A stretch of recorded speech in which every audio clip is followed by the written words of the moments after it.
Hola, ¿qué tal? Me emociona que hayamos podido llegar a este tercer video acerca del ácido acetilsalicílico o aspirina.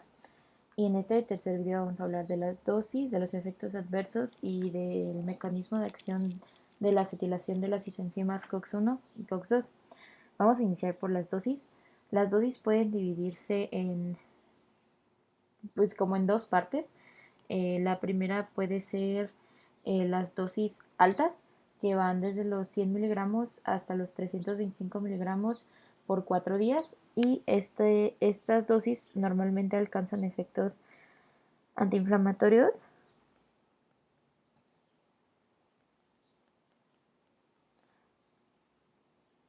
antipiréticos y analgésicos.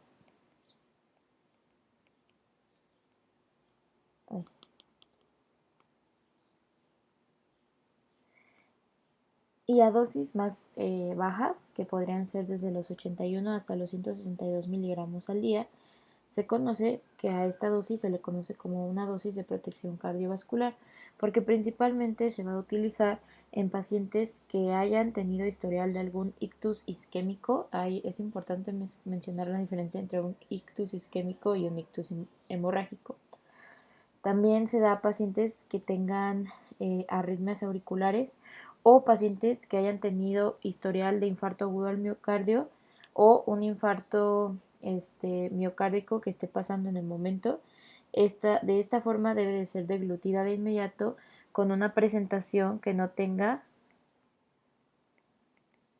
la capa entérica,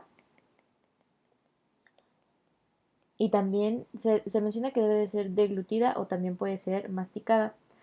A estas dosis, que son dosis bajas, se, se comenta que el fármaco va a ser antiplaquetario, o sea, evita su agregación de las plaquetas, y finalmente esto va a hacer que el fármaco sea antitrombótico. Entonces, como les había mencionado, en casos de emergencia, antes de a la llegada al hospital en un paciente que haya tenido un infarto al miocardio, se debe de dar de una dosis de 160 a 325 miligramos en una presentación sin capa entérica, debe de ser masticada en el momento, y esto puede ser aplicado por paramédicos en la ambulancia o por los mismos, por el mismo paciente o por familiares del paciente que estén presenciando el infarto. Ahora vamos a hablar de algunos efectos adversos. Una ingesta crónica del ácido acetilsalicílico, que puede variar desde desde el gramo hasta los 4.5 gramos al día, se relaciona con una pérdida de 2 a 8 mililitros de sangre en las heces diario. Entonces, personas que estén bajo algún tratamiento de profilaxis de infarto o antitrombótico o cualquier otro tratamiento profiláctico donde se esté tomando ácido acetilsalicílico, se debe de evaluar esta pérdida de sangre involuntaria en el paciente, sobre todo en el paciente geriátrico y en el paciente pediátrico o en el paciente o en cualquier tipo de paciente se debe de analizar este padecimiento. Luego, la hemorragia es otro efecto adverso, pues bastante obvio de la aspirina por su mecanismo de acción. Básicamente, pues se inhibe la formación de tromboxano A2, que es un potente vasoconstrictor. Entonces, cuando no hay vasoconstricción, no favorece la coagulación y entonces, por ende, se favorece un estado hemorrágico en los pacientes que toman eh, ácido acetilsalicílico, que fácilmente se resuelve en cuanto se suspende el fármaco. Otro efecto adverso bastante común y que debe de ser vigilado en el paciente a través de estudios de laboratorio, principalmente de hemoglobina, son las úlceras gástricas. Esto se debe pues que ya hay una inhibición de la síntesis de prostaglandina, sobre todo de la familia F y de la familia E, que principalmente va a ser la E2 y la F2 alfa.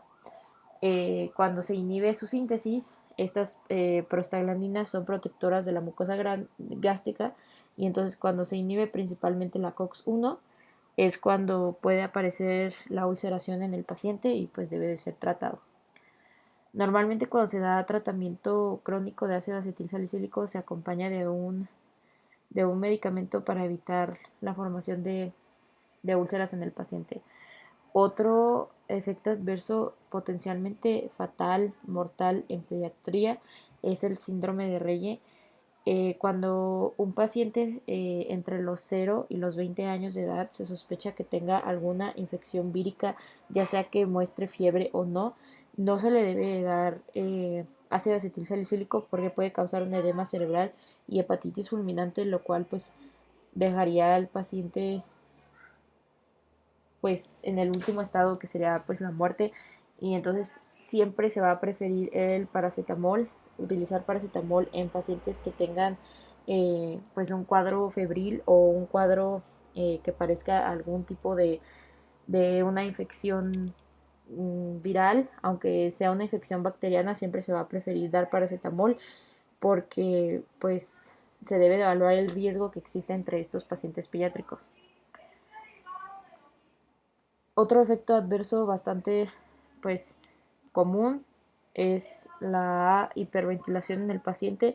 Normalmente esto se da a sobredosis, pero también puede ser un efecto adverso en los pacientes, lo cual aumenta la frecuencia respiratoria del paciente y esto podría causar una alcalosis respiratoria porque pues básicamente estamos aumentando los niveles de oxígeno y estamos barriendo los niveles de CO2, entonces se dice que es una alcalosis y no una acidosis. Y esto básicamente se debe a que hay un estímulo en el centro respiratorio del sistema nervioso central por la aspirina. Otro efecto adverso que debe de ser evaluado también en el paciente es la disminución de la absorción de la vitamina C y su aumento en la eliminación de la misma en las heces. La deficiencia de vitamina C en el humano se conoce como escorbuto y debe de ser siempre evaluado en el paciente que esté tomando crónicamente ácido acetilsalicílico y siempre debe de ser acompañado un uso crónico con una suplementación de vitamina C. Durante el primer trimestre de embarazo, la aspirina pertenece a una categoría C y en el segundo trimestre a una categoría D.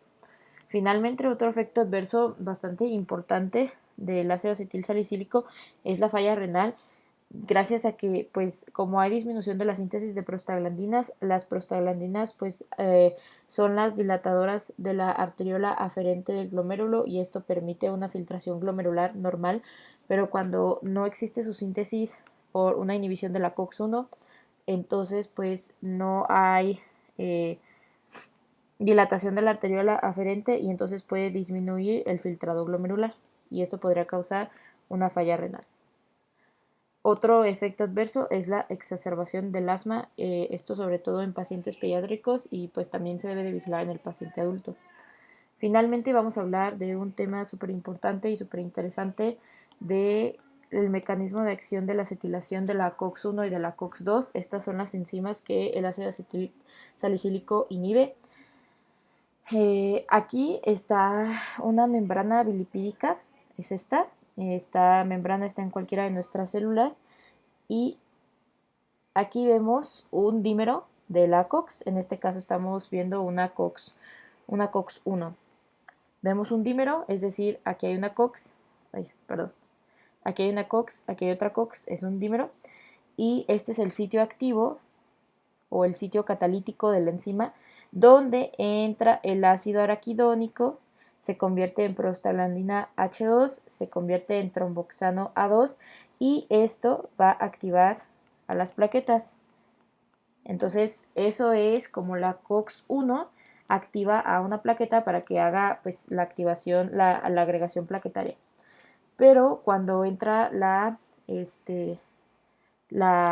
aspirina en nuestro organismo, aquí está nuestro ácido acetil, oh, Dios, perdón.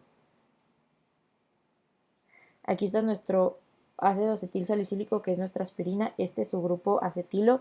El grupo acetilo directamente se va a unir a la sección catalítica de la enzima. En la COX-1 vemos que es en la serina 529 y en la COX-2 se va a unir a la 516. Por eso, como aquí es en la 529, podemos ver que es una COX-1. Se une a su sitio catalítico y lo inactiva. Aquí está el grupo acetilo, básicamente lo acetila, entonces inhibe que el tromboxano se una y se hagan todos los pasos que estaban por acá. Ese es el mecanismo por el cual se inhibe la COX. Debemos recordar que la actividad es 170 veces mayor en COX-1 que COX-2. Gracias.